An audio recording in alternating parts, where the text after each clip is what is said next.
অপকর্ম করার পরে হঠাৎ করে আল্লাহর গজবে বনী ইসরাইল সম্প্রদায়ের মধ্যে প্লেগ রোগ ছড়িয়ে পড়ল। জিনা ব্যভিচার যে শহরে বেশি হয়, এ কথা খুব মনে রাখবেন, যে শহরে জিনা ব্যভিচার বেশি হয় ওই শহর যে কোনো মুহূর্তে আল্লাহর গজবে ধ্বংস হয়ে যেতে পারে। পৃথিবীর ইতিহাস তাই বলেছে, যুগ যুগ ধরে বড় বড় রোগ সৃষ্টি হয়েছে জিনা ব্যভিচারের কারণে। এইডস নামক মহামারী গোটা দুনিয়ার মধ্যে ছড়িয়েছে আফ্রিকা মহাদেশ থেকে, অপকর্মের কারণে, জিনা ব্যভিচারের কারণে। কথা বলেন ঠিক কিনা বলেন? শুধু কি তাই? আমেরিকা ক্যালিফোর্নিয়ার লস অ্যাঞ্জেলেস গোটা পৃথিবীর এক স্বর্গ রাজ্য। পৃথিবীর এমনও বিলাসিতা নাই যা সেখানে নাই। সেটা জ্বালিয়ে পুড়ে আল্লাহ পাক খাদ বানিয়ে দিয়েছেন, ছাই বানিয়ে দিয়েছেন, অন্ধকার বানিয়ে দিয়েছেন। সেদিকে তাকালে মনে হয় না এই পৃথিবীতে এখানে মানুষ কোনদিন বসবাস করেছে। কথা বলতে হবে ঠিক কিনা? এখানে কোনো অপকর্ম নাই, এমন কোনো পাপ নাই যে পাপ তারা সেখানে করে। এই শয়তান যখন বুদ্ধি শিখায় দিল সুন্দরী মেয়েদের সাথে অপকর্ম করার জন্য, তখন আমালিকা গুত্রের লোকদের এক মেয়ের সাথে অপকর্ম করে বসল বনী ইসরাইল সম্প্রদায়ের মুজাহিদদের একজন সেনাপতি করে ফেলেছে। আল্লাহর গজবে গোটা জাতিকে ধরে ফেলেছে। আপনারা শুনে অবাক হবেন, তাফসীরের রিওয়ায়াতের মধ্যে এসেছে একদিনে এই মহামারী এমন ভাবে ছড়িয়ে পড়ল ৭০,০০০ বনী ইসরাইলি সৈনিকরা একদিনে আল্লাহর গজবে ধ্বংস হয়ে গিয়েছে। মুসা কালিমুল্লাহ চোখের পানি ছেড়ে আল্লাহকে কান্না শুরু করলেন, আল্লাহ কোন সে পাপ করলাম, এত বড় অপরাধ হয়ে গেল আমার উম্মতের, এতগুলো মানুষ একটা ধ্বংস হয়ে গেল। জিবরাইল আলাইহিস সালাতু ওয়াস সালাম মুসা কালিমুল্লাহর কাছে আসলেন, এসে বললেন, আপনি আপনার উম্মার মধ্যে তল্লাশি চালান, মুজাহিদিন বাহিনীর মধ্যে তল্লাশি চালান। আমি দেখে নিঃসন্দেহে কেউ না কেউ অপকর্মের মধ্যে, জিনা ব্যভিচারের মধ্যে মুবতালা হয়েছে। নবী মুসা কালিমুল্লাহর হুকুম হয়ে গেল, অনুসন্ধান চালানো হলো, গোয়েন্দা রিপোর্ট চলে আসলো, হ্যাঁ অবশ্যই তাবুর মধ্যে অপকর্ম করেছে একজন সেনাপতি। তাকে আনা হলো প্রকাশ্য দিবালোকে, হাজার হাজার লক্ষ লক্ষ বনী ইসরাইল সম্প্রদায়ের মানুষের সামনে ওই পুরুষটাকেও ওই মহিলাকেও জুলাইয়া হত্যা করা হলো। আল্লাহ রাব্বুল আলামিন তাদের অপরাধকে ক্ষমা করে দিলেন। আল্লাহ পাক প্লেগ রোগ নামক মহামারী থেকে গোটা জাতিকে বাঁচিয়ে দিয়েছেন। চিৎকার যখন সুবহানাল্লাহ। এখান থেকে আমাদের জন্য বিরাট শিক্ষা আছে। জিনা ব্যভিচার এটা ভয়াবহ মহামারী, এটাকে কোনোভাবে সহজলভ্য হতে দেওয়া যাবে না। এই যে আজকে আমরা আপনাদের সামনে পর্দার কথা বলি, আমরা আপনাদের সামনে নারী এবং পুরুষের যে পর্দার বিধান আছে এইভাবে আমরা কথাবার্তা আলাপ করি। আলাপ করলে দেশের তথাকথিত সুশীল বুদ্ধিজীবীরা, নাস্তিক বেঈমানরা আমাদের ব্যাপারে বলে আমরা হচ্ছে ধর্মান্ধ, আমরা মৌলবাদ প্রচার করি। আর তারা, আমরা মৌলবাদ প্রচার করি, ধর্মান্ধতা প্রচার করি, আর তারা সাম্যের কথা বলে, নারী স্বাধীনতার কথা বলে। ঘৃণার সাথে কোনো নজরুল, নারী স্বাধীনতার কথা বলে নারীদেরকে তারা পতিতালয় পাঠিয়ে দিয়েছে। নারী স্বাধীনতার কথা বলে নারীদেরকে বাজারে তার পণ্য বানিয়ে দিয়েছে। কথা বলতে হবে ঠিক কিনা? ইসলাম আমার মা বোনদেরকে বাজারের পণ্য বানায় না। আমার প্রিয় ভাইরা, আল্লাহ তাআলা জিনা ব্যভিচার নামক ভয়াবহ গুনাহ থেকে আমাদের যুবকদেরকে, যুবতী ভাইদেরকে, যুবক এবং যুবতী যারা আছে, আল্লাহ পাক সকলদেরকে বেঁচে থাকার তৌফিক দান করে। জোরে বলেন আমিন। প্রিয় ভাইরা, হেদায়েত দেওয়ার মালিক কে? নাজাত এবং মুক্তি দান করার মালিক কে? গুনাহ মাফ করার একমাত্র মালিক কে? আল্লাহ তাআলা যেন আমাদেরকে মাফ করে দেন। ভাইরা, ওয়াজ মাহফিল, ইসলামী মহাসম্মেলন, তাফসীর মাহফিল, এই সমস্ত দ্বীনি মাজলিসে, দ্বীনি হালকাতে আমরা উপস্থিত হই, আমাদের বেশ কয়েকটা উদ্দেশ্য থাকে। আমরা এখান থেকে কোরআন এবং সুন্নাহর জ্ঞান হাসিল করি, আমাদের জীবন পথের পাথেও আমরা সাজিয়ে নিই। নিজের জীবনে কোনো ভুল ত্রুটি থাকলে মুহাক্কিক আলেমদের কোরআন এবং সুন্নাহর ভিত্তিতে যে বক্তব্য প্রদান করেন, আমরা ভুলগুলোকে সংশোধন করে নিই। ঠিক কিনা বলেন? ভুল করে অনুশোচনায় ভুগে আল্লাহ পাকের পিয়ারা বান্দা, আর ভুল করে একঘেয়েমি করে জেদ করে ভুলের উপর অবিচল এবং অটল থাকে শয়তান। ঠিক কিনা বলেন? আমি আবার বলছি, ভুল করে ভুলের উপর অবিচল থাকে শয়তান, আর ভুল করে অনুশোচনায় ভোগে আল্লাহ পাকের নিয়ামত প্রাপ্ত বান্দা। আদম আলাইহিস সালাতু ওয়াস সালাম জান্নাতে নিষিদ্ধ গাছের ফল ভক্ষণ করেছিলেন। বিনিময়ে তাকে জামা কাপড় খুলে জান্নাত থেকে তাকে বহিষ্কৃত করা হয়েছিল। 300 বছর চোখের পানি ছেড়ে কান্না করেছিলেন। আল্লাহ পাক তার অনুতপ্ত হৃদয়ের আকুতি মঞ্জুর করেছিলেন। কোরআনে কারীম আল্লাহ পাক সেই ভাষাও লিখে দিয়েছেন যে ভাষায় তিনি বলেছিলেন, রব্বানা যালামনা আনফুসানা ওয়া ইন লাম তাগফির লানা ওয়া তারহামনা লানাকুনান্না মিনাল খাসিরিন। এই দোয়াটি আদম আলাইহিস সালাতু ওয়াসসালাম করেছিলেন। আয় আমাদের রব, যালামনা আনফুসানা, নিষিদ্ধ গাছের ফল ভক্ষণ করে হে আল্লাহ আমরা তোমার উপর জুলুম করিনি, আমরা নিজের উপর জুলুম করেছি। আপনারা বলেন তো, আমরা যদি কোনো অন্যায় করি, পাপ করি, এটা কি আল্লাহর উপর জুলুম করা হয়? জুলুমটা আমাদের নিজেদের উপর করা হয়, ঠিক কিনা ভাই? তিনি বললেন যালামনা আনফুসানা, আমরা নিজের উপর জুলুম করেছি। ওয়া ইন লাম তাগফির লানা, যদি তুমি আমাদেরকে ক্ষমা না করো, ওয়া তারহামনা, আমাদের উপর রহমত নাযিল না করো, লানাকুনান্না মিনাল খাসিরিন, আমরা ক্ষতিগ্রস্তদের অন্তর্ভুক্ত হয়ে যাব। আল্লাহ পাক দোয়া মঞ্জুর করে আল্লাহ রাব্বুল আলামিন তাকে আপন রহমতের চাদরে আবৃত করে রেখে দিয়েছিলেন, আবার তাকে জান্নাতের মেহমান বানিয়ে দিয়েছেন। আল্লাহু আকবার বলে। কারণ তিনি ভুল করার পরে তার উপর অবিচল থাকেন, অনুতপ্ত হয়েছিলেন। পক্ষান্তরে শয়তান ভুল করেছিল আদম আলাইহিস সালাতু ওয়াসসালামকে সৃষ্টির পর যখন আল্লাহ পাক হুকুম করলেন ফেরেশতা কুলদেরকে আদমকে সিজদা দাও, শয়তান তখন যুক্তি দাঁড় করিয়ে বলেছিল, আসজুদু লিমান খালাকতা তিনা, মাটি দিয়ে বানিয়েছো তাকে আমি সিজদা দেব? খালাকতানি মিন নার, আমাকে বানিয়েছো আগুন দিয়ে, খালাকতাহু মিন তিন, ওকে বানিয়েছো মাটি দিয়ে। আগুনের স্বভাব উপরে থাকা, মাটির স্বভাব নিচে থাকা, সুতরাং এটা আমার আইকিউতে ধরে না, এটা আমার সায়েন্সে আসে না, এটা আমার যুক্তিতর্কে মানে না, সুতরাং আমি এটা কবুল করতে পারলাম না। আল্লাহ রাব্বুল আলামিন তাকে মারদুদ বানিয়ে দিলেন, রাজিম বানিয়ে দিলেন, জান্নাত থেকে চিরতরে বহিষ্কার করে দিলেন। নবী মূসা কালিমুল্লাহ আল্লাহর সাথে কথোপকথন করার জন্য তিনি তুর পাহাড়ে যেতেন। আল্লাহ পাকের একমাত্র নবী নবী মূসা কালিমুল্লাহ, যার সাথে আল্লাহ এই দুনিয়া থেকে সরাসরি কথা বলেছেন, মাঝখানে কোনো প্রকার মিডিয়া ছাড়া, ফেরেশতাদের মারফত ছাড়া। চিৎকার দেবেন আল্লাহু আকবার। এই জন্য তার উপাধি হচ্ছে কালিমুল্লাহ। কোরআন বলেছে, তিলকার রুসুলু ফাদ্দালনা বা'দুহুম আলা বা'দ মিনহুম মান কাল্লামাল্লাহু ওয়া রাফা'a বা'দাহুম দারাজাত। এই যে রাসূলদেরকে প্রেরণ করেছি, এদের কারো পর কারো মর্যাদাকে আমি আল্লাহ উন্নীত করেছি, এদের কারো কারো সাথে আমি আল্লাহ নিজে সরাসরি কথা বলেছি। জোরে বলেন সুবহানাল্লাহ। অপারেটর ভাই, বক্সগুলোতে আওয়াজ হয় না, একটু বাড়াই দেন, মানে ভিতরে আওয়াজটা কম মনে হচ্ছে, বাহিরে প্রচন্ড আওয়াজ, আওয়াজগুলো কথাগুলো ভেসে বাহিরে চলে যাচ্ছে। এখন আওয়াজ ঠিক আছে না মোটামুটি? এখন আরেকটা আওয়াজ দেন, ভিতরটা ক্লিয়ার করেন, যে প্যান্ডেলের ভেতরে পর্যাপ্ত সাউন্ড রাখেন, ব্যাস।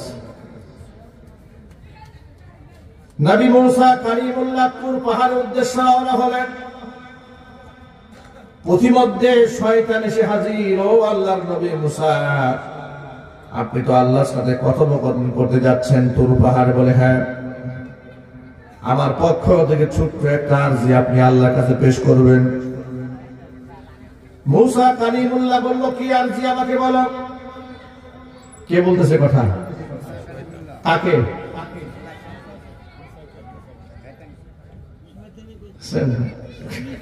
জিজ্ঞেস করলে কাকে কয়? আল্লাহকে।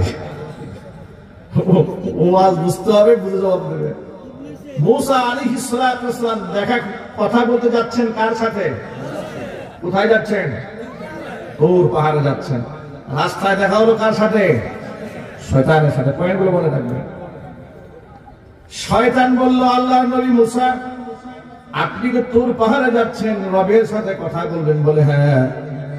আমার পক্ষ থেকে আল্লাহর কাছে একটা আরজি পেশ করবেন, আমার পক্ষ থেকে একটা মেসেজ আল্লাহকে দেবেন। মূসা জিজ্ঞেস করি, কোন কি মেসেজ বলো আমাকে, আমি তোমার পক্ষ হয়ে আল্লাহকে বলবো। শয়তান বলে, আল্লাহকে বলবে আমি তওবা করতে চাই। কে তওবা করতে চায়? সবাই বলেন। শয়তান কি করতে চায়? তওবা করতে চায়।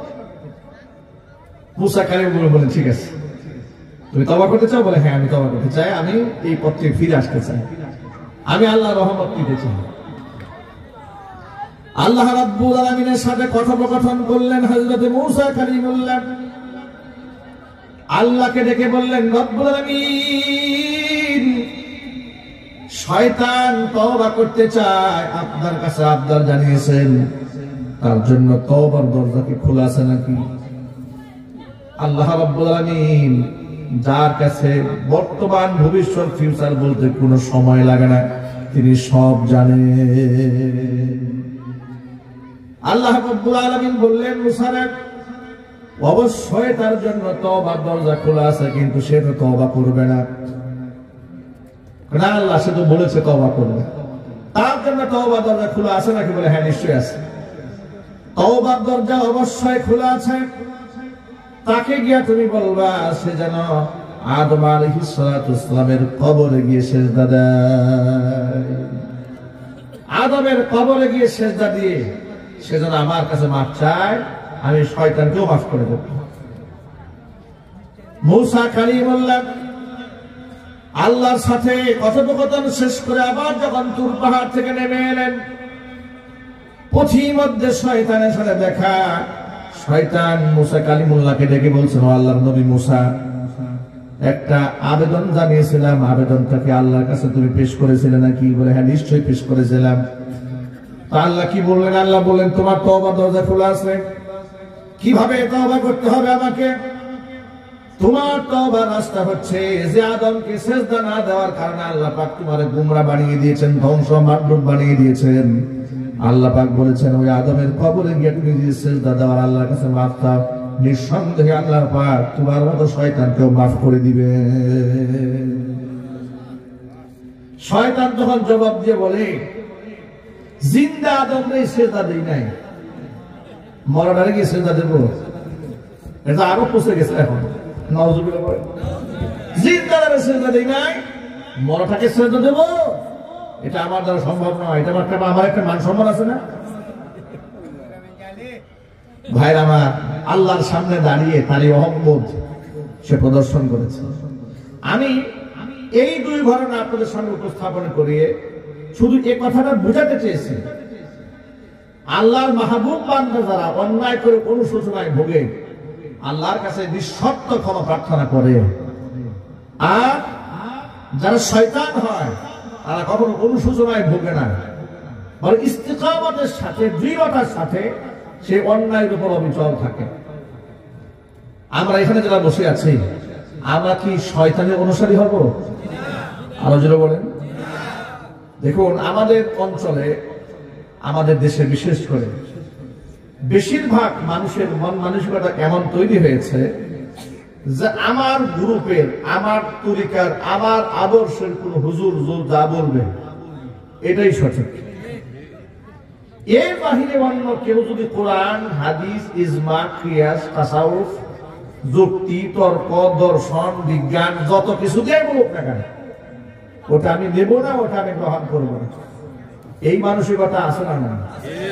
আচ্ছা, এই মানসিকতা থাকলে একটা মানুষকে হেদায়েত পেতে পারে?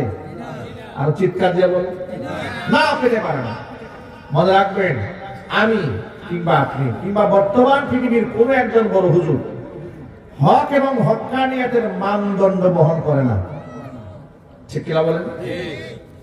কারণ আমি বর্তমানে যে অবস্থায় আছি, আমি মৃত্যু পর্যন্ত হেদায়েতের উপর অবিচল থাকবো, এর কোন সিউরিটি, এর কোন গ্যারান্টি, এর কোন অথেন্টিসিটি পৃথিবীর কেউ দিতে পারবে? আর চিল্লা বলে দিতে পারবে? পারবে না। সুতরাং পৃথিবীর কোন ব্যক্তি নবী রাসূল ছাড়া, সাহাবায়ে কেরাম ছাড়া, এইরকম চলমান কোন ব্যক্তি হঠাৎ করে হক এবং হক্কানিয়াতের মানদণ্ড হতে পারে না। গোমরাহ হয়ে যাওয়ার সম্ভাবনা আছে না নাই? নিশ্চয় আছে। বড় বড় আল্লামারা গোমরাহ হয়েছে, বড় বড় মুস্তাজাব দাওয়ারা গোমরাহ হয়েছে, ইসমে আজম জানে এমন ব্যক্তিও গোমরাহ হয়েছে বলে কোরআন উল্লেখ করেছে। কোরআন মাজিদ আল্লাহ রাব্বুল আলামিন বনী ইসরাইল সম্প্রদায়ের এক বিখ্যাত আলেম ছিলেন, তার নাম বালআম ইবনে বাউরা। তার ইতিহাস আল্লাহ পাক সূরা আরাফে তুলে ধরেছেন। আল্লাহ পাক বলেছেন, ওয়াতলু আলাইহিম নাবাআল্লাযী আতাইনাহু আয়াতিনা ফানসালাখা মিনহা ফাআতবাআহু আশ-শাইতানু ফাকানা মিনাল গাওয়িন। ও নবীজি, আপনি তাদেরকে আমার ওই বান্দার কাহিনী শোনান আপনার উম্মতের লোকদেরকে, যাদেরকে যেই ব্যক্তিকে আমি আমার নিদর্শন দান করেছিলাম, কিন্তু সে নিদর্শনের মধ্যে থাকে নাই, সে আমার নিয়ামত থেকে সেখান থেকে বের হয়ে এসেছে। তার নাম ছিল বালআম ইবনে বাউরা। এত বড় মুস্তাজাবুদ দাওয়া তিনি ছিলেন, আর এত বড় আলেম ছিলেন। আল্লাহর কাছে দোয়া করতে দেরি হতো, কিন্তু রবের কাছে দোয়া কবুল হতে দেরি হতো না। আল্লাহ পাক বলেন, কিন্তু আমার এত বড় নিয়ামত সে প্রাপ্ত হওয়ার পরে সে নিয়ামত থেকে বের হয়ে এসেছে। কখন বের হয়ে এসেছিল শোনেন। নবী মূসা কালিমুল্লাহ, যখন আল্লাহ রাব্বুল আলামিন তাকে তার উম্মত সহ আমালিকা সম্প্রদায়ের পুত্রের বিরুদ্ধে জিহাদের নির্দেশ প্রদান করেছিলেন। নবী মূসা কালিমুল্লাহ জিহাদে অংশগ্রহণ যদি করে, আপনারা বলেন নবীর উপর আল্লাহর সাহায্য আছে না নাই? যদি বলেন, তাহলে নবীর কাফেলাকে পিছু হটায় দেবে আর তাদেরকে পরাজিত করবে, এমন শক্তি কি পৃথিবীতে কারো আছে? বাইতুল মুকাদ্দাস এলাকা, সেখানে মূসা কালিমুল্লাহ তার সৈন্য সামন্ত নিয়ে বনী ইসরাইল সম্প্রদায়কে নিয়ে প্রবেশ করবেন। আমালিকা লুকুতের লোকেরা, কোরআন বলেছে ইন্না ফিহা কওমান জাব্বারিন, প্রচন্ড দাপটশালী ক্ষমতাধর একদল লোক ছিল সেখানে। তাদের বিরুদ্ধে লড়াই করতে হবে। তারা শারীরিকভাবে খুব শক্তিশালী ছিল। শারীরিকভাবে শত্রু বাহিনী যতই শক্তিশালী হোক না কেন, ইমানদার ব্যক্তি আল্লাহ পাকের নুসরতে, আল্লাহ পাকের সাহায্যের মাধ্যমে অলৌকিকভাবে জিহাদের ময়দানে বিজয় লাভ করেছে। পৃথিবীর ইতিহাস সেটাই বলেছে, ঠিক কিনা বলেন? এখন আমালিকা গোত্রের সম্প্রদায়ের লোকেরা মনে মনে চিন্তা করলো, মুসার বিরুদ্ধে তো লড়াই করে আমরা পারবো না, কারণ মুসা কার নবী? কথা বলে না কেন? কার নবী? তা আল্লাহর নবীর সাথে আমরা কেন লড়াই করি? এই জন্য তারা মনে মনে ভাবলো যে আমাদের একটা আধ্যাত্মিক শক্তি দরকার। মুসার জন্য একটা আধ্যাত্মিক সাপোর্ট আছে, রবের পক্ষ থেকে অলৌকিক সাপোর্ট আছে না নাই? কিন্তু আমাদের তো অলৌকিক সাপোর্ট নেই। এই জন্য আমাদের একটা আধ্যাত্মিক সাপোর্ট দরকার, অলৌকিক একটা সাহায্যের প্রয়োজন। অলৌকিক সাহায্য আসবে কার মাধ্যমে?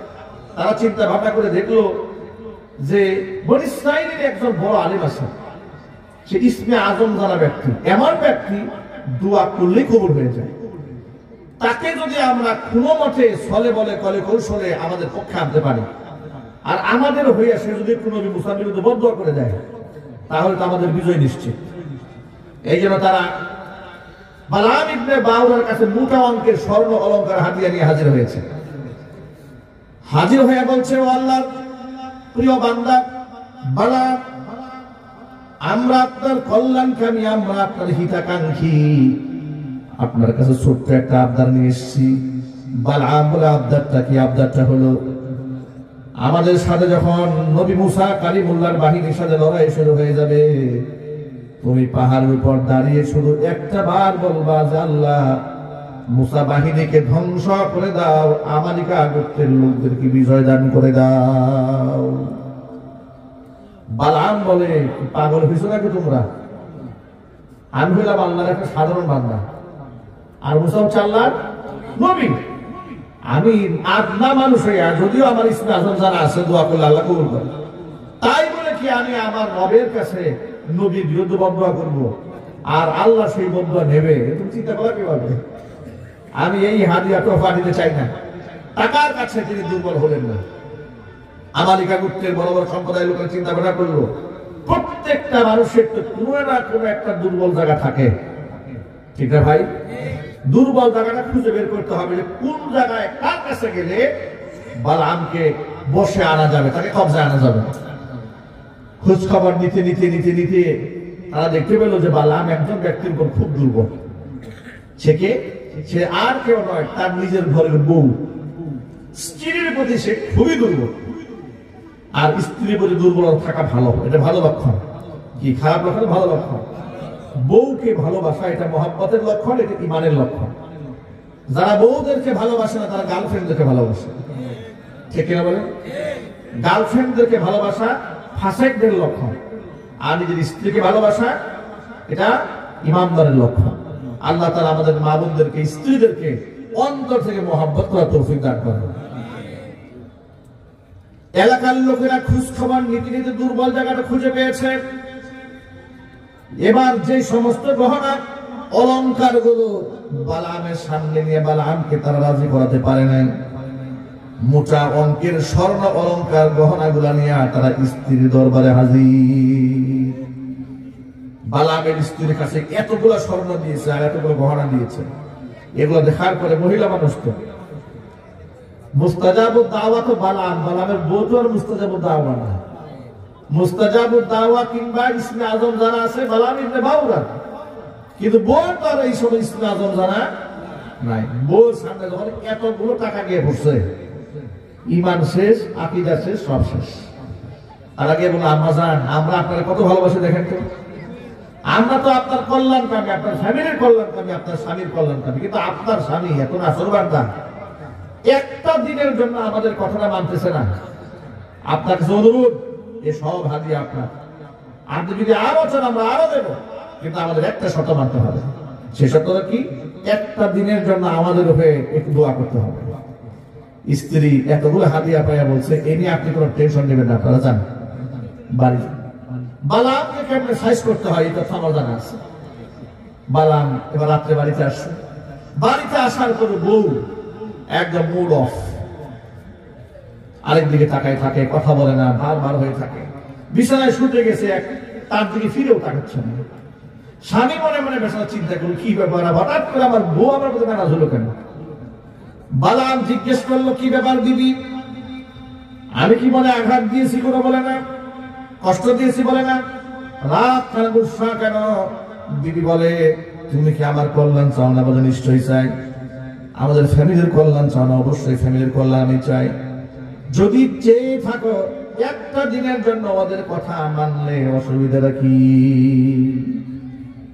এখন বালাম বুঝতে পারছে ঘটনা কোথায় ঘটছে।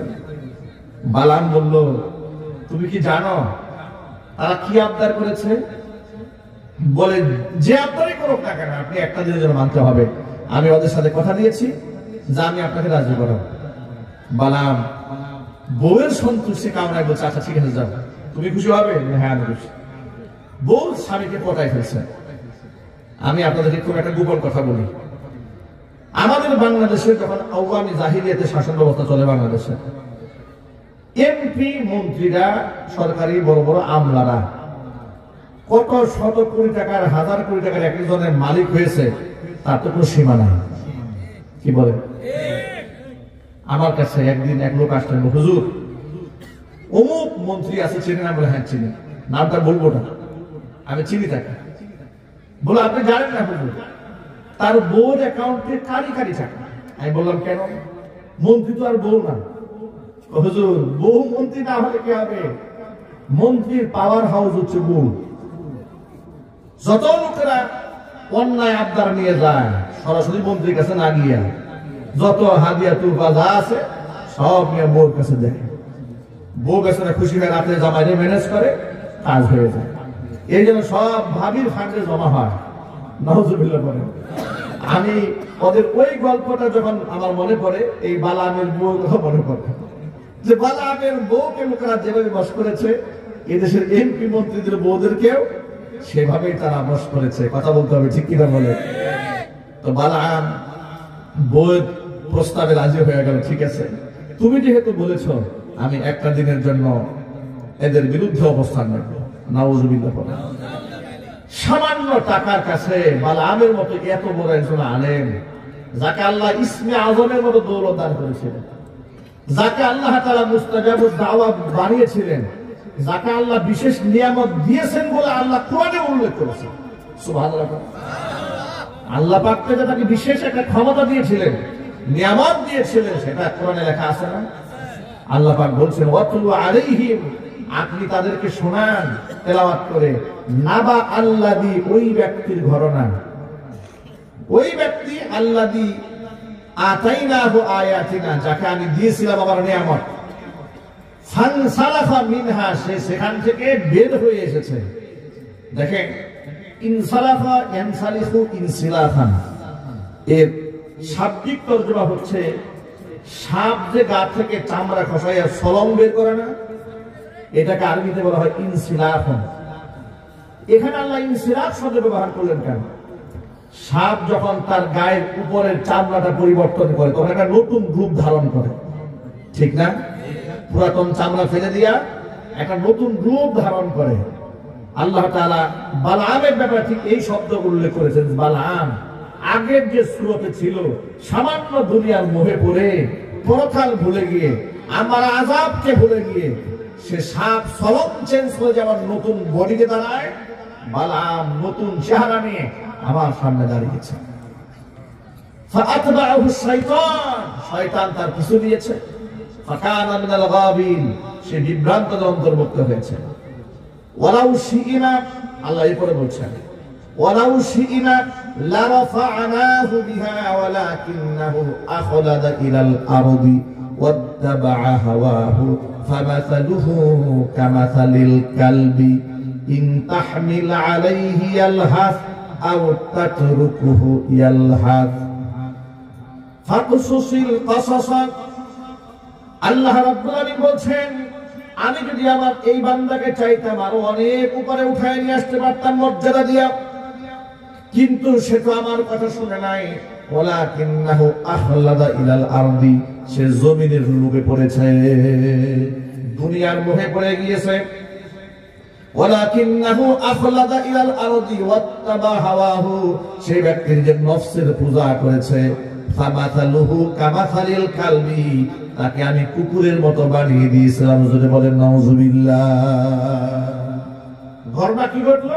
ঘটনা ঘটলো এই, মুসা কালিমুল্লাহর বাহিনী প্রস্তুত হলো এক প্রান্তে, আর এক প্রান্তে আমালিকা সম্প্রদায়ের লোকেরা প্রস্তুতি গ্রহণ করেছে। পাহাড়ের উপর দাঁড়িয়ে আমালিকা গোত্রের লোকদের কথা মতো আল্লাহকে বলা শুরু করতে চাইলো যে, আল্লাহ মন থেকে সে চাচ্ছে এই বদদুয়া করতে, মুসা বাহিনীকে ধ্বংস করা, আমালিকা গোত্রের লোকদেরকে বিজয় দান করা। আচ্ছা, আপনারা চিন্তা করেন তো ভাই, একজন আল্লাহওয়ালা ব্যক্তি একজন নবীর বিরুদ্ধে বদদুয়া করবে, এই জবানটা কার হুকুমে চলে? আরো জোরে কোরআনে কারীমের দিকে লক্ষ্য করে আল্লাহ কি বলেছেন? আর রহমান আল্লামাল কুরআন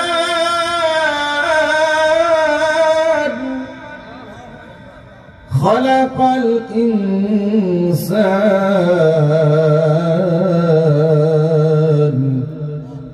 আল্লামাহুল বায়ান। দয়াময় আমি আল্লাহ, আল্লামাল কুরআন, মানুষদেরকে কোরআন শিক্ষা দিয়েছি। খালাকাল ইনসান, মানুষ আমি সৃষ্টি করেছি। আল্লামাহুল বায়ান, মানুষকে আমি বয়ান শিখিয়েছি, জবানে কথা বলা শিখিয়েছি। যদি বলেন সুবহানাল্লাহ। কথা বলার শক্তি মানুষকে কে দান করেছেন? একজন বুবারও সব থাকে, জিহ্বা থাকে, আড়া জিহ্বা থাকে, না নাভি থাকে, নিঃশ্বাস থাকে, ফুসফুসে থাকে, নাসিকা থাকে, সব থাকার পরেও বিজ্ঞান আজও পর্যন্ত আবিষ্কার করতে পারে নাই বুবার মুখ থেকে কণ্ঠের আওয়াজটা কেন বের হয়ে হয় না। কণ্ঠ কার হুকুমে বের হয়? আল্লাহ পাকের। এই যে বালাম নবীর বিরুদ্ধে বদদুয়া করতে দাঁড়িয়েছে, কপাল কত খারাপ দেখেন তো বেচারা। নবীর বিরুদ্ধে বদদুয়া করতে গিয়া জবান তার কথা শুনে না, জবান তার মুখ থেকে বের হয়ে গেল, আল্লাহ মুসা কালিমুল্লাহ এবং তার বাহিনীকে বিজয় দান করো, আমালিকা গোত্রের লোকদেরকে ধ্বংস করে দাও। এই কথা যখন বলে ফেলেছে, দোয়া তো কবুল হয়ে গেছে। আমালিকা গোত্রের লোকেরা দাঁড়িয়ে বলছে, এই মিয়া, টাকা পয়সা স্বর্ণ গহনা কি এটা বলার জন্য দিয়েছিলাম? ধমক দিয়েছে। সে বলছে, আমি তো চেষ্টা করছি, কিন্তু আমার জবান তো অস্বীকার করছে। সুবহানাল্লাহ। আমি তো চেষ্টা করছি তোমাদের কথা বলে কথা বলার জন্য, কিন্তু আমার জবান তোমাদের বের হচ্ছে না। জবানের মালিক কে?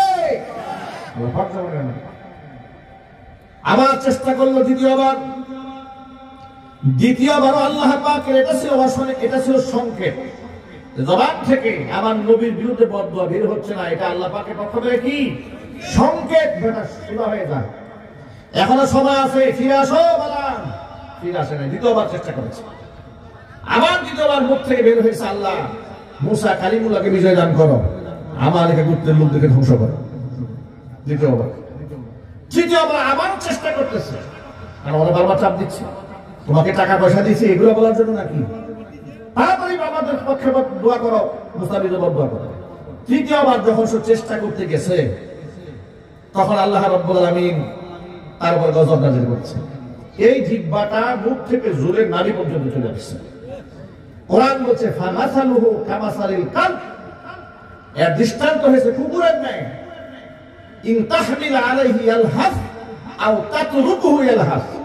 কুকুরকে যদি আপনি কাঁধে বোঝা বহন করেন, তারপরে দেখবেন জিহ্বাটি লড়তে থাকে, আবার যদি বোঝা নাও দেন এরপরেও সে হাঁপাতে থাকে। বালআমের অবস্থা আমি কুকুরের মতো বানিয়ে দিয়েছিলাম, কারণ বালআম দুনিয়ার সামান্য মোহের কারণে আমার নবীর বিরুদ্ধে বদদুয়া করতে গিয়েছিল। চিৎকার যখন নাউজুবিল্লাহ। ঘটনার বিবরণ অনেক লম্বা। বালআম যখন দেখলাম আমি তো আল্লাহর গজবে ধ্বংস হয়ে গেছি, আমার ফিরে আসার কোনো রাস্তা নাই, বালআম তখন মুসলমান বনী ইসরাইল সম্প্রদায়ের বিরুদ্ধে আমালিকা গোত্রের লোকদেরকে একটা কুবুদ্ধি শিখাই দিল।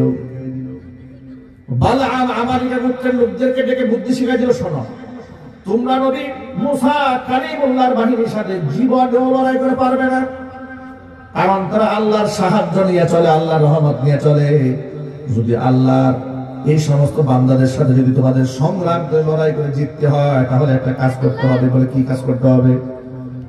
তোমাদের এলাকার মধ্যে বংশের মধ্যে সুন্দরী সুন্দরী মেয়ে আছে না? বলে হ্যাঁ আছে। এই সুন্দরী মেয়েদেরকে, ললনাদেরকে লেলিয়ে দেবে মুসলিম মুজাহিদিন বাহিনীদের সাথে অপকর্ম করার জন্য। এরা যদি জিনা ব্যভিচারে মুবতালা হয়ে যায়, আল্লাহর সাহায্য এই জিনাকার বাহিনী জীবনেও পাবে।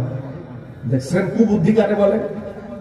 এই কুবুদ্ধি শুনে আমেরিকার কুকুরকে সুন্দর সুন্দরী মেয়েদেরকে লেলিয়ে দিল, ঠিক আছে যাও, সুকৌশলে তোমরা বনী ইসরাইলের যে মুজাহিদ বাহিনী যারা আছে তাদের সাথে তোমরা সুসম্পর্ক তৈরি করবে। তা তোমরা বলবে যে আমরা আপনারা তো যুদ্ধ করতে আসছেন, আমি পাশে এলাকায় থাকি, আপনাদেরকে সেবা করার জন্য আসছি, অনেকদিন যাবো আপনারা জিহাদে আসছেন, একটু পানি দেওয়ার জন্য আসছি, একটু বাতাস করার জন্য এসেছি।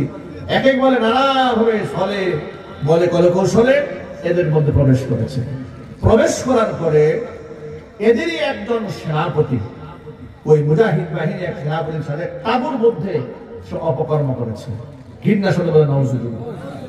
এই অপকর্ম করার পরে হঠাৎ করে আল্লাহর গজবে বনী ইসরাইল সম্প্রদায়ের মধ্যে প্লেগ রোগ ছড়িয়ে পড়ল।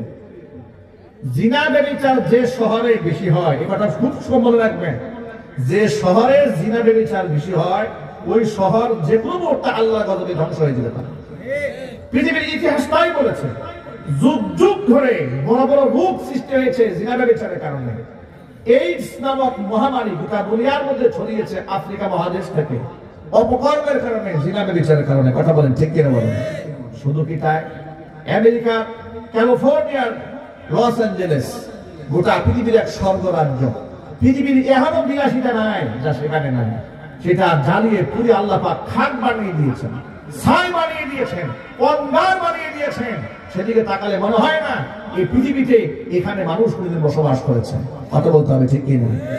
এখানে কোনো অপকর্ম নাই, এমন কোনো পাপ নাই যে পাপ তারা সেখানে করে। এই শয়তান যখন বুদ্ধি শিখায় দিল সুন্দরী মেয়েদের সাথে অপকর্ম করার জন্য, তখন আমালিকা গোত্রের লোকদের এক মেয়ের সাথে অপকর্ম করে বসল বনী ইসরাইল সম্প্রদায়ের মুজাহিদদের একজন সেনাপতি করে ফেলেছে। আল্লাহর গজবে গোটা জাতিকে ধরে ফেলেছে।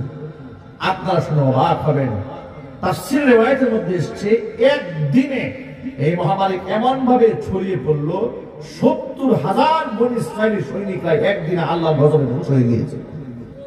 মুসা কালিমুল্লাহ চোখের পানি ছেড়ে আল্লাহকে কান্না শুরু করলেন, আল্লাহ কোন সে পাপ করলাম, এত বড় অপরাধ হয়ে গেল আমার উম্মতের, এতগুলো মানুষ একটা ধ্বংস হয়ে গেল।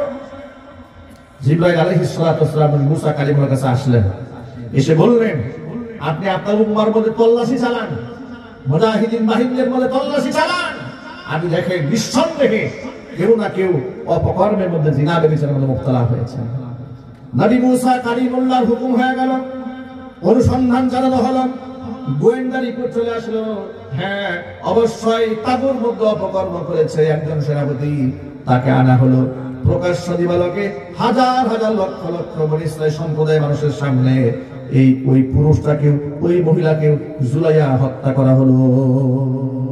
আল্লাহ রাব্বুল আলামিন তাদের অপরাধকে ক্ষমা করে দিলেন। আল্লাহ পাক প্লেগ রোগ নামক মহামারী থেকে গোটা জাতিকে বাঁচিয়ে দিয়েছেন। চিৎকার যখন সুবহানাল্লাহ। এখান থেকে আমাদের জন্য বিরাট শিক্ষা আছে। জিনা ব্যভিচার এটা ভয়াবহ মহামারী, এটাকে কোনোভাবে সহজলভ্য হতে দেওয়া যাবে না। এই যে আজকে আমরা আপনাদের সামনে পর্দার কথা বলি, আমরা আপনাদের সামনে নারী এবং পুরুষের যে পর্দার বিধান আছে এইভাবে আমরা কথামতো আলাপ করি। আলাপ করলে দেশের তথাকথিত সুশীল বুদ্ধিজীবীরা, নাস্তিক বেঈমানরা আমাদের ব্যাপারে বলে আমরা হচ্ছে ধর্মান্ধ, আমরা মৌলবাদ প্রচার করি। আর তারা, আমরা মৌলবাদ প্রচার করি, ধর্মান্ধতা প্রচার করি, আর তারা সাম্যের কথা বলে, নারী স্বাধীনতার কথা বলে। ঘৃণার সাথে কোনো নজর নেই। নারী স্বাধীনতার কথা বলে নারীদেরকে তারা পতিতালয় পাঠিয়ে দিয়েছে। নারী স্বাধীনতার কথা বলে নারীদেরকে বাজারে তার পণ্য বানিয়ে দিয়েছে। কথা বলতে হবে, ঠিক কিনা? ইসলাম আমার মা বোনদেরকে বাজারের পণ্য বানায় না। আমার প্রিয় ভাইরা, আল্লাহ তাআলা জিনা ব্যভিচার নামক ভয়াবহ গুনাহ থেকে আমাদের যুবকদেরকে, যুবতী ভাইদেরকে, যুবক এবং যুবতী যারা আছে, আল্লাহ পাক সকলদেরকে বেঁচে থাকার তৌফিক দান করেন। জোরে বলেন আমিন। যে কথা বোঝাবার জন্য এই দৃষ্টান্ত আপনাদের সামনে উপস্থাপন করেছি, বালআম ইবনে বাউরার মতো এত বড় বুজুর্গ আলেম, দোয়া করলেই কবুল হয়, এরকম দুই একটা বুজুর্গ কি দেশে আছে নাকি বর্তমানে? আওয়াজ দিয়ে বলে না কেন ভাই? আরো চিল্লায় বলেন। আল্লাহর কাছে আপনি একটাও খুঁজে পাবেন না, মুস্তাজাবুদ দাওয়া আপনি একটাও খুঁজে পাবেন না। তাহলে এত বড় আল্লামা যদি গুমরা হয়ে যেতে পারে, আমি আপনি ধ্বংস হয়ে যাওয়াটা কি খুব কঠিন কাজ? না, কঠিন কাজ না। এই জন্য হেদায়েতকে অহংকার না করে বিনয়ী হতে হবে, আর আল্লাহর কাছে সাহায্য চেয়ে নিতে হবে। কিন্তু আমরা তো অহংকারে ভরে গেছি। আমাদের মধ্যে এমন অবস্থা হয়েছে, আমরা 2 দিন মসজিদে নামাজ পড়ে নিজেকে জান্নাতের ঠিকাদার মনে করি, আর অন্যদেরকে আমরা জাহান্নামী মনে করি। একমাত্র নিজেই ভালো আর সব জাহান্নামী, একমাত্র নিজেই হক আর সব গুমরাহ, বাতিল, ফাসিক, ফুজ্জার। কথা বলেন ভাই, ঠিক কি? এই মানসিকতা এই সমাজের লোকদের মধ্যে আছে না ভাই?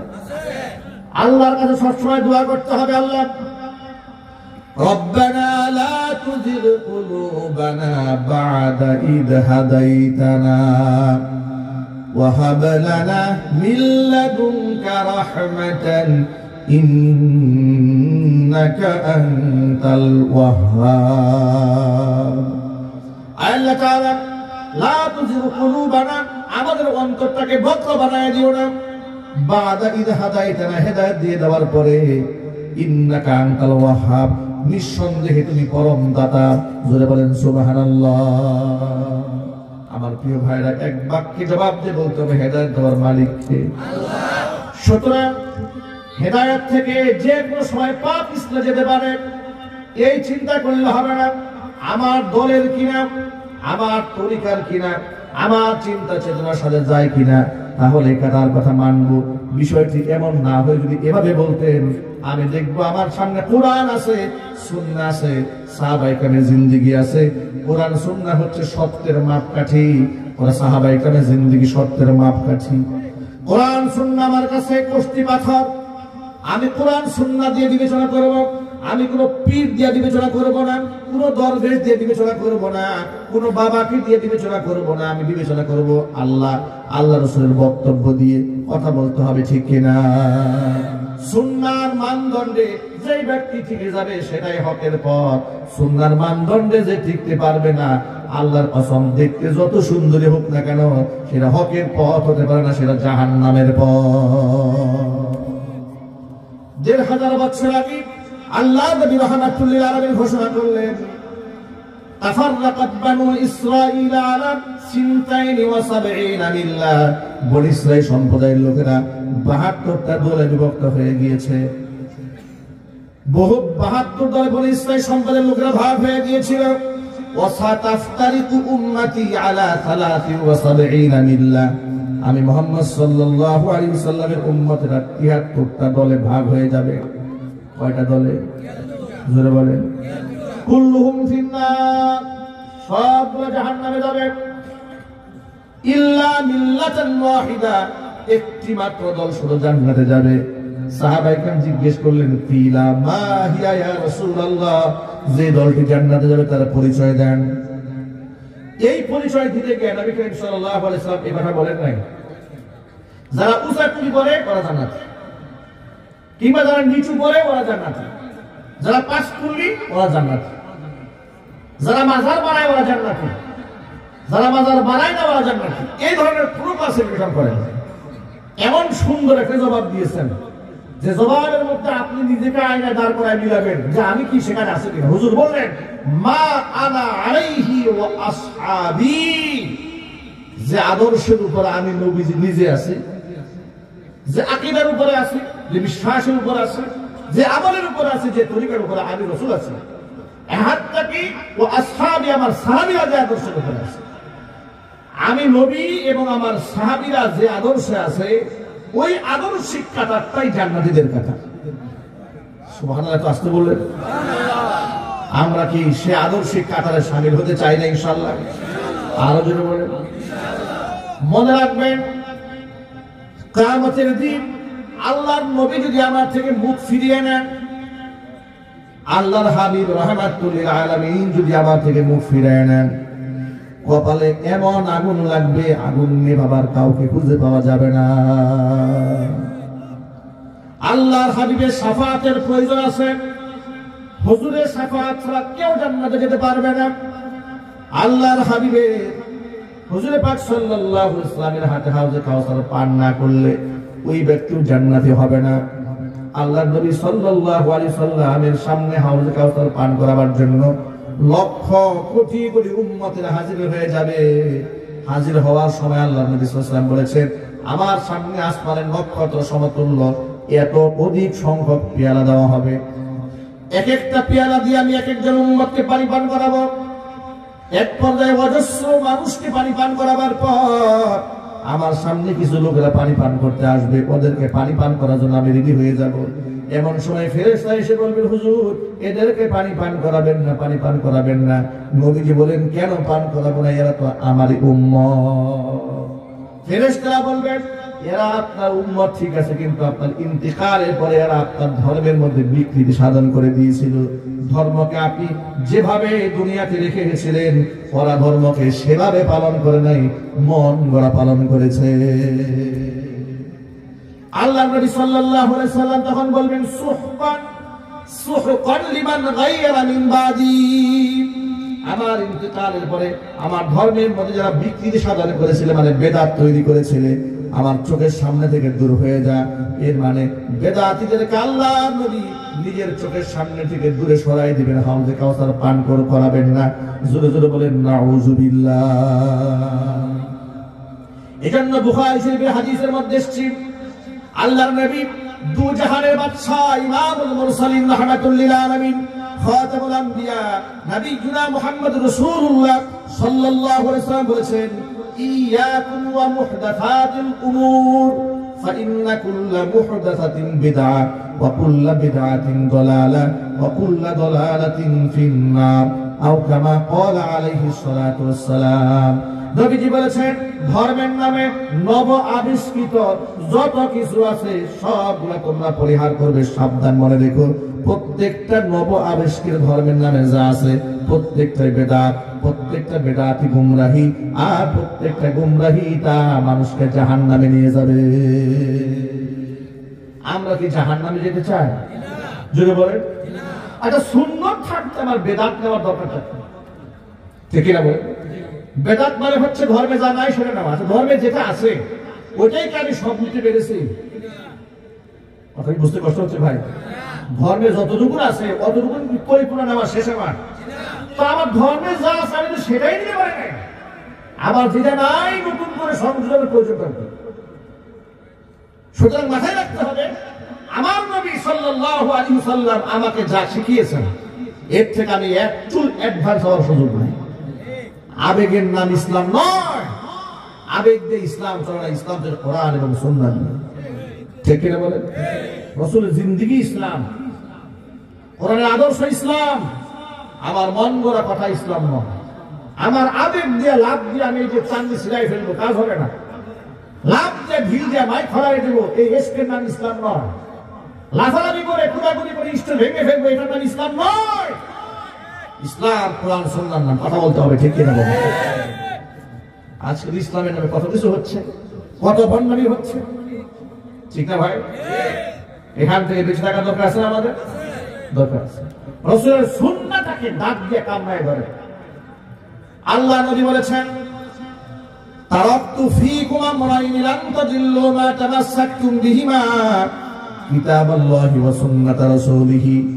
দুটা জিনিস আমি নবীজি সাল্লাল্লাহু আলাইহি ওয়াসাল্লাম তোমাদের মাঝে রেখে গেলাম। কয়টা জিনিস? জোরে বলেন। লান তাদিল্লু মা তামাসসাকতুম বিহিমা কিতাবাল্লাহি ওয়া সুন্নাত রাসূলিহি। যতদিন পর্যন্ত মজবুত ভাবে দুটা জিনিস আঁকড়ে ধরে রাখতে পারবে, ততদিন পর্যন্ত তোমাদের পদস্খলন হবে না, হক থেকে তোমরা বিচ্যুত হতে পারবে না। আল্লাহ নবী সাল্লাল্লাহু আলাইহি ওয়াসাল্লামের সুন্নাহ হচ্ছে গোটা জিন্দেগি ইস্তিগফার করে কুরবান করে দেওয়া আল্লাহর জন্য। প্রতিনিয়ত নিজের গুনার জন্য আল্লাহর কাছে অনুতপ্ত হওয়া। ভাইরা আমার, মুহাম্মদ সাল্লাল্লাহু আলাইহি ওয়াসাল্লামের জিন্দেগিতে কোনো গুনাহ ছিল? ইমানের প্রশ্ন সবাই জবাব দেবে। আমাদের রাসূলের জিন্দেগিতে কোনো গুনাহ ছিল? সগীরা গুনাহ, কবিরা, জাহিরি, বাতিনি, ইচ্ছায়, অনিচ্ছায়, রাতের আধারে, দিনের আলোতে। আল্লাহু আকবার বলেন। বেগুনাহ মাসুম। আল্লাহর নবী বেগুনাহ মাসুম হওয়ার পরেও দৈনিক ৭০ বার আল্লাহর কাছে ইস্তিগফার করেছেন, আল্লাহর কাছে ক্ষমা প্রার্থনা করেছেন নিজের জন্য এবং উম্মতের গুনাহ মাফের জন্য। যদি বলেন সুবহানাল্লাহ। এই জন্য মহাগ্রন্থ আল কোরআন থেকে যে ছোট্ট আয়াতটি বাবার খুতবার মধ্যে তেলাওয়াত করেছে, আল্লাহ পাক আয়াতের মধ্যে বলেছেন, লাকাদ জাআকুম রাসূলুম মিন আনফুসিকুম আজিজুন আলাইহি মা আনিতুম হারিসুন আলাইকুম বিল মুমিনিনা রাউফুর রহিম। তোমাদের মাঝে এসেছে, তোমাদের মধ্য থেকে এমন একজন রাসূল, আজিজুন আলাইহি মা আনিতুম, যিনি তোমাদের কষ্টে বড় কষ্ট পান, যিনি তোমাদের হেদায়েতের জন্য বড় আকাঙ্ক্ষা পেশ করেন রবের সামনে। বিল মুমিনিনা রাউফুর রহিম, ঈমানদারদের জন্য যার অন্তরের দয়া মায়া ভালোবাসার কোনো অভাব নাই। সুবহানাল্লাহ। উম্মার জন্য এতটা পাগল করা, এতটা বড় নবী মুনাফিকের জানাজা পড়াবার জন্য রেডি হয়ে গেছে। সুবহানাল্লাহ। আল্লাহ রাসূল জানেন আব্দুল্লাহ ইবনে উবাই ইবনে সালুল রাইসুল মুনাফিকিন, মুনাফিকদের সর্দার, ইসলামের যে কত ক্ষতি করেছে। উহুদের ময়দানে পিছন দিক থেকে ৩০০ জন মুজাহিদদেরকে নিয়ে ভেগে পালাই গেছে। ইসলামের কত বড় ক্ষতি করেছে। এমনকি মুসলমানেরা রক্তাক্ত হয়েছে, মুসলমানদের স্বার্থে অনেক আঘাত লেগেছে। জেনে শুনে এমন একজন মুনাফিকের জানাজার নামাজ পড়াতে যাচ্ছেন নবী করিম সাল্লাল্লাহু আলাইহি ওয়াসাল্লাম। এর পেছনে একটা কারণ ছিল। কারণ হচ্ছে এই মুনাফিকের ছেলে, তার নামও আব্দুল্লাহ, উনি আবার হুজুরের খাঁটি সাহাবী। বাবা কুখ্যাত মুনাফিক আর ছেলে বিখ্যাত সাহাবী। ছেলে বাবার ইন্তেকালের পর রাসূলের কাছে আসলেন, এসে বলেন, হে আল্লাহর রাসূল, আমি জানি আমার বাবা কত বড় অপরাধ করেছে, কিন্তু আমি তো ছেলে, আমি তো সন্তান। আপনার কাছে একটা আবদার আমার। সে আবদার হচ্ছে, আমার বাবার জানাজা যখন পড়ানো হবে তার আগে কাফন করানো হবে, এই কাফনটা, কাফনের কাপড়টা আপনার ব্যবহৃত জুব্বা দিতে চাই। সুবহানাল্লাহ।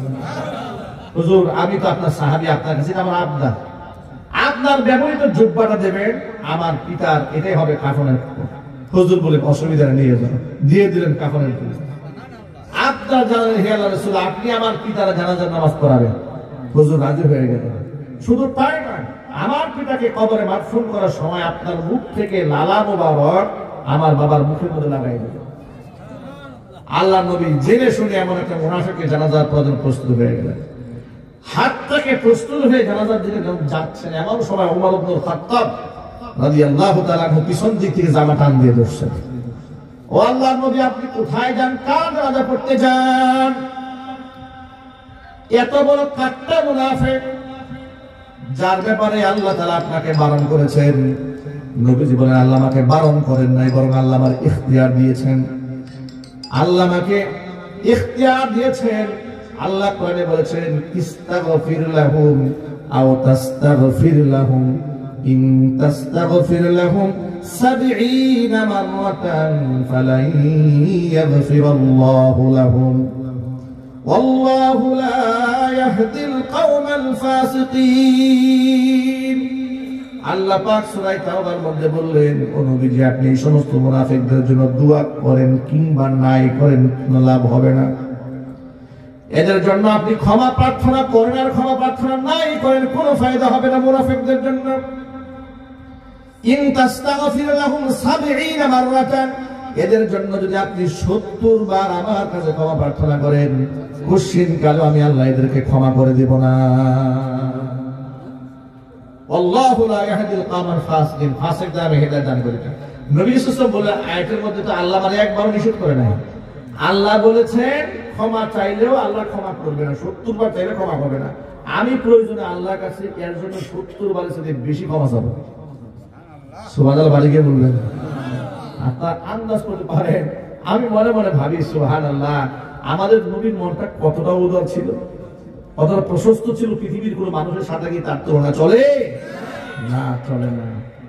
আমরা তো সেই নবীর উম্মত, আমাদের মনটা এত নিকৃষ্ট কেন? যে নবীজি সাল্লাল্লাহু আলাইহি ওয়াসাল্লাম জেনে শুনে শত্রুর সাথে এমন আচরণ করেন, আমাদের মনে এত খারাপ কেন? আমাদের এই সমাজের মধ্যে এমন ঘটনা আমরা দেখেছি, ভাই মারা গেছে, আরেক ভাই জানাজার নামাজে যায় না। কথা বলে না কেন? লাশ পড়ে আছে, লাশ ধরতে যায় না, স্পর্শ করতে চায় না, জানাজায় শামিল হতে যেতে চায় না। এলাকাবাসী ধাক্কায় দেয়, আরে ভাই ভুলে যাও না সবকিছু। এলাকার লোকরা ধাক্কায় জানাজায় শামিল করেছে, জানাজাও করতে চায় না। এমন নিকৃষ্ট মানসিকতা মানুষ এই সমাজে আছে না? ভাবা যায় আমরা কত নিকৃষ্ট হয়েছি।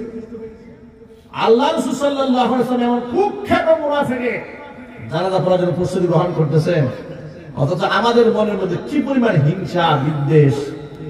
আমরা একজন আরেকজনকে সহ্য করতে পারি না, এক আলেম আরেক আলেমকে সহ্য করতে পারি না। কথা বলে গালি গালাজ, বলে এ একটু সুন্নি, এ হলো ওয়াহাবি, এ হলো মাযহাবি, এ হচ্ছে লা মাযহাবি। মুসলমানদের মধ্যে হাজার গ্রুপ তৈরি হয়ে গেছে। আরে বাবা, এত গ্রুপকে হাঁটার দরকারটা কি? মনটাকে উদার করে আর মানদণ্ড রাখে কোরআন আর সুন্নাহকে রাখে। ঠিক কিনা বলে? কোন ব্যক্তিকে মানদণ্ড রাখার কোনো দরকার নেই। আমি যে আপনাদের সামনে কথা বলতেছি, আল্লাহর কসম, আমি আপনাকে বলবো না যে আপনি আমার কথা মানবেন। আমি আপনাকে জাস্ট একটা আইডিয়া দিয়ে যাচ্ছি, আপনার ব্রেনের খোরাক দিয়ে যাচ্ছি, চিন্তার খোরাক দিয়ে যাচ্ছি। আপনার বাসায় শুয়ে চিন্তা করেন, আমি তো হকের মানদণ্ড নই। হকের মানদণ্ড আল্লাহ, হকের মানদণ্ড আল্লাহ রাসূল, সাহাবায়ে কেরাম, কোরআন সুন্নাহ। কথা বলেন ঠিক কিনা? সেগুলো আপনার সামনে আছে, এগুলো গোপন কিছু নয়। আমাদের ধর্মগ্রন্থ তো আর হিন্দুদের মহাভারত কিংবা রামায়ণ এগুলোর মতো নয়, যে এগুলা ব্রাহ্মণরা ছাড়া নাকি আপনার ধূপা নিচু শ্রেণীর মানুষ যারা মুচি কামার এই সমস্ত লোকেরা পড়তে পারবে না। আমাদের কিতাব তো এমন নয়। আমাদের কিতাব পৃথিবীর বিশ্ববাসীর জন্য আল্লাহ মুক্ত করে দিয়েছেন। আপনি পরে আপনি আমার সাথে তর্কে কেন আসবেন? আপনি কি আন্ধা? আপনি কি বোবা? আপনি বধি? ভালো মন্দ বুঝেন না? চাই তো তারা মারামারি করতে বসেছে। রাসূল পাক সাল্লাল্লাহু আলাইহি ওয়াসাল্লাম নূরের তৈরি না মাটির তৈরি। মারামারি লাগছে কিন্তু ওই দিন ফজর নামাজ একটাও করে না। কথা বলেন ভাই, ঠিক না বলেন? আরে বাবা, যেই ব্যক্তি নামাজ পড়ে না তার তো তর্ক করার কোনো অধিকারই নেই। ঠিক না বলেন? শুধু ক্লাস 1 টু 7 তুমি গবেষণা এমবিবিএস ডাক্তারের পড়াশোনা নিয়ে পাগল ছাগল। ঠিক না বলেন? তুমি কোন সাবজেক্ট নিয়ে তুমি তর্ক করছো? তোমার সূরা ফাতিহা ঠিক নাই, দুরূদ শরীফ ঠিক নাই, কালিমা ঠিক নাই, ওযু ঠিক নাই, ওয়াজিব নামাজের ফরজ কয়টি, ওয়াজিব কয়টি, গোসলের ফরজ কয়টি তা জানে না। ওই রাসূল সাল্লাল্লাহু আলাইহি ওয়াসাল্লাম হাজির না নাজির গায়েব জানেন কিনা? এসকে ঠেলায় চায়ের কাপ পাড়াই নিতেছে। পাগলামি তো সীমা থাকা দরকার। রাত সম্ভবত রাত 2টা 2:30টার দিকে, অনেক বছর আগের কথা, এক্স্যাক্টলি টাইমটা মনে নাই। গভীর রাতে ফোন দিয়েছে মালয়েশিয়া থেকে, মোবাইল তো লেখা থাকে ফোন মালয়েশিয়া। চিন্তা ভাবনা করলাম নিশ্চয় প্রবাসীরা ফোন দিয়েছে, নর্মালি ফোন দিয়েছে, তোর ইচ্ছা থাকে না, এত রাতে কষ্ট হয়। এরপর চিন্তা কর, ঠিক আছে এত রাত যেহেতু ফোন দিয়েছে নিশ্চয়ই কোনো সমস্যা। রিসিভ করলাম, রিসিভ করার পর আমাকে বলছে হুজুর ফোনটা কাটবেন না। আমরা খুব সমস্যায় করে ফোন দিচ্ছি। কি সমস্যা? যে আমরা বিদেশে আসছি, বিদেশে এসে আমরা এক রুমের মধ্যে কয়েকজন থাকি, ঝগড়া রাখছে, বিরাট ঝগড়া, রাসূলুল্লাহ সাল্লাল্লাহু আলাইহি ওয়াসাল্লাম মাটির তৈরি নাকি নুরের তৈরি? হুজুর আপনার তাহলে সমাধান চাচ্ছি। আমি বললাম এই ঝগড়া আপনারা দেশ থেকে বিদেশেও নিয়ে গেছেন, বিদেশে গেছে কাম করতে, গিয়ে ঝগড়া করে কি আছে না নাই জোরে বলে, ওখানে গিয়ে গ্রুপিং শুরু করছে। আর যাই হোক, আমি বললাম আমি সমাধান দিলে আপনারা মানবেন এর গ্যারান্টি নেই। না হুজুর এই রুমে যারা আছে সবাই আপনার ইউটিউবে বয়ান শোনে, আপনার প্রতি আপনার ইলমের প্রতি এদের আস্থা আছে, বিশ্বাস আছে যে হুজুর যা বলবে হক কথা বলবে, উনি মিথ্যা কথা বলবেন। আমি বললাম শোনেন, আমি তো জানি, আমি যত যুক্তি তর্ক দিয়েই বলি না কেন, যারা বিশ্বাস করে নূরের তৈরি তাদেরকে জবাই করলেও তারা মাটির তৈরি বিশ্বাস করবে, আর যারা বিশ্বাস করে মাটির তৈরি এদেরকে জবাই করে নূরের তৈরি বিশ্বাস করবে না। তখন আমি তাদেরকে বললাম যে লাউড স্পিকার দেওয়া আছে? বলে হ্যাঁ দেওয়া আছে। তার সকলেই মধ্যে আমার একটা ছোট্ট একটা প্রশ্ন, বলে আচ্ছা হুজুর বলেন, আপনারা সকলে জবাব দেবেন, এটা আপনাদেরকে বলি, আল্লাহ নবী সাল্লাল্লাহু আলাইহি ওয়াসাল্লাম নূরের তৈরি নাকি মাটির তৈরি? কোন উপাদান দিয়ে আল্লাহ পাক তার রাসূলকে বানিয়েছেন এটা জানা কি আমার জন্য ফরজ না ওয়াজিব? এখন চুপ হয়ে গেছে। আমি বললাম এটা যদি আমি না জানি, ধরেন আপনি জানেন না যে আল্লাহ নবী সাল্লাল্লাহু আলাইহি ওয়াসাল্লাম কোন উপাদানে তৈরি, এটা আপনি জানতেন না, আল্লাহ নবীর সমস্ত সুন্নাহগুলো মেনেছেন, ইসলামের সমস্ত বিধিবিধানগুলো মানছেন, আহকামাত মানছেন, তো কিয়ামতে আপনার কি পরিমাণ শাস্তি হতে পারে? হুজুর তা তো নাই, চুপ হয়ে গেছে। আমি বললাম আপনি ধরেন এই সাবজেক্ট আপনি জানেনই না, আল্লাহ নবী কোন উপাদানে তৈরি হয়েছে আপনি জানেন। আল্লাহ নবী সাল্লাল্লাহু আলাইহি ওয়াসাল্লাম কোন হাদিসে বলেন নাই তোমরা গবেষণা করো আমার সৃষ্টি নিয়ে আমি কোন কি দিয়ে তৈরি হয়েছি। আপনারা বলেন পৃথিবীর কোন একটা সাহাবীর ব্যাপারে এমন একটা হাদিস বের করতে পারবেন নবী সাল্লাল্লাহু আলাইহি ওয়াসাল্লাম কোন উপাদানে তৈরি হয়েছেন এটা নিয়ে তারা গবেষণা করেছেন, ঝগড়া বিবাদ করেছেন, দাঙ্গা হাঙ্গামা করেছেন? আল্লাহ নবী সাল্লাল্লাহু আলাইহি ওয়াসাল্লামের কোন উপাদানে তৈরি হয়েছেন সঠিক জবাব শুনেন। তখন আমি বললাম যে উপাদান দিয়ে তৈরি করলে এই পৃথিবীর সমস্ত সৃষ্টিকুলের মধ্যে আল্লাহ পাক তার শ্রেষ্ঠত্ব তুলে ধরতে পারেন, নবীজি সাল্লাল্লাহু আলাইহি ওয়াসাল্লামকে আল্লাহ পাক সেই উপাদান দিয়ে বানাইছে। এটা না হয়ে যায় আল্লাহ পাক ওই জিনিসটা রাসূল বানাইছেন যেটা দিয়ে বানাইলে হুজুরের সম্মান বাড়ে, জুরখান সুবহানাল্লাহ। আর এটা নিয়ে আর সামনে অ্যাডভান্স হওয়ার কোনো দরকার নেই। এরপরেও যদি আপনারা ঝগড়া করেন, বিবাদ করেন, তো গুনাহগার হবে, ভাই ভাই দ্বন্দ্ব হয়ে যাবে, মারামারি হবে, মনোমালিন্যতা সৃষ্টি হবে। আপনি ধরে নেন একটা মুস্তাহাবকে এস্টাবলিশ করতে গিয়া আপনি ঝগড়া বিবাদে পাপাচারের মধ্যে জড়িয়ে গেলেন, ইমানদারের মধ্যে মনের দূরত্ব তৈরি হলো, ফাটল তৈরি হলো, শয়তান সাকসেস হয়ে গেল। আর সুন্নাত আদায় করতে গিয়ে আপনি ফরজ নষ্ট করে ফেললেন। কথা বলেন ঠিক কিনা? এগুলা কি আমাদের করার সময়? আর চিনা এগুলো করার সময়? ভাই যখন ইসলামের শত্রু যখন মার শুরু করে, কে ওয়াহাবি আর কে সুন্নি এটা কিন্তু ওরা দেখে না। এই দেশের নাস্তিকরা যখন ইসলাম নিয়ে ষড়যন্ত্র করে, কে আলিয়া মাদ্রাসার ছাত্র আর কে আলিয়ার আলেম, কে কওমির আলেম, এটা কিন্তু ওরা দেখে না। সামনে যারে পায় তারই সাইজ করে। কথা বলেন ভাই, জালেম রুশান আলে যখন এই দেশের শত শত আলেমরা জেল খেটেছে, সেখানে কত আলিয়ার আলেমরা জেল খেটেছে, কওমির আলেমরা জেল খেটেছে, শত শত হিসাব নাই। কথা বলেন ভাই ঠিক কিনা? সুতরাং এগুলা দিয়া সমাজে বিভক্তি তৈরি না করে, ভালোবাসা দিয়া, মহব্বত দিয়ে, উদারতা দিয়ে একজন আরেকজনকে আপন করে নেন, ফায়দা হবে। শরীয়তে অসংখ্য মাসআলা থাকতে কেন আপনারা এগুলো নিয়ে পড়ে থাকেন? যে ব্যক্তি ফজরে নামাজি পড়ে না, জোহর পড়ে না, আসর নাই, মাগরিব নাই, ঈশা নাই, হাতটাকে সূরা ফাতিহাও জানে না, সেই ব্যক্তি ঝগড়া লাগছে রাসূল হাজির নাজির নিয়ে। কি বাস্তবতা আছে না? নাই? আল্লাহ আমাদের হেদায়েত দান করে। আরো জোরে করে আমিন। তো আল্লাহর নবী মুনাফিকদের জানাজার নামাজে এগিয়ে যাচ্ছে, এমন সময় হযরত উমর ফারুক রাদিয়াল্লাহু তাআলা পিছন দিক থেকে জামা টান দিয়ে ধরলেন। হে আল্লাহর নবী, আপনি কার জানাজা পড়তে যাচ্ছেন? কদ নাহানা রাব্বুক আপনার রব তো আপনাকে নিষেধ করেছেন, নবীজি বলেন না খাইয়ারানি রাব্বি, আল্লাহ আমাকে ইখতিয়ার দিয়েছেন, নিষেধ করেন। জানাজার নামাজ পড়ালেন, জানাজার নামাজ শেষ করে গেছেন, পাক সাল্লাল্লাহু আলাইহি ওয়াসাল্লাম কমপ্লিট করে বাড়ি আসছেন। আল্লাহ পাক জিবরাইল আমিনের মাধ্যমে আয়াত নাযিল করলেন, ওয়ালা তুসাল্লি আলা আহাদিন মিনহুম মাতা আবাদান ওয়ালা তাকুম আলা কবরিহি ইন্নাহুম কাফারু বিল্লাহি ওয়া রাসূলিহি ওয়া মাতু ওয়া হুম ফাসিকুন।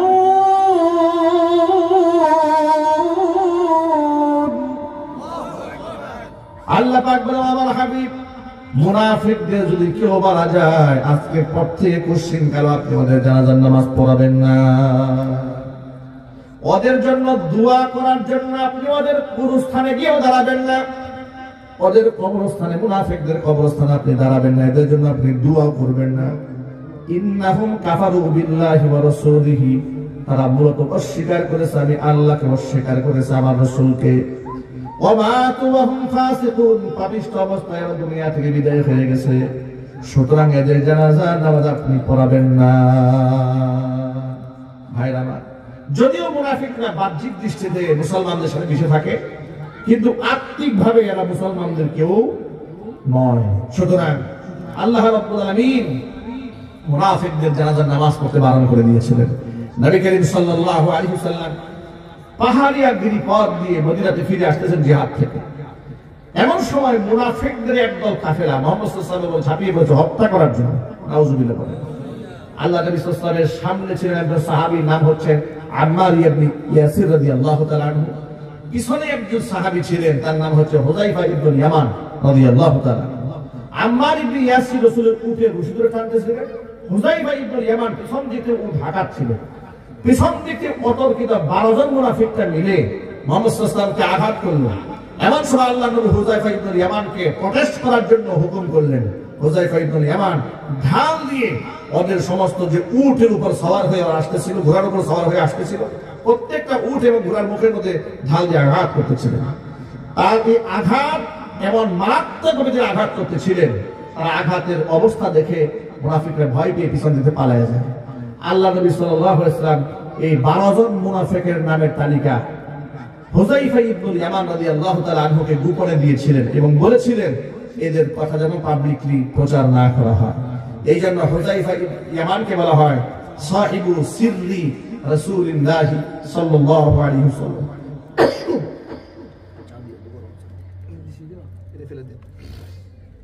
নবী করিম সাল্লাল্লাহু আলাইহি ওয়াসাল্লামের গোপন রহস্যটি বলা হয় হযরতে হুযায়ফা ইবনে ইয়ামান রাদিয়াল্লাহু তাআলা আনহুকে।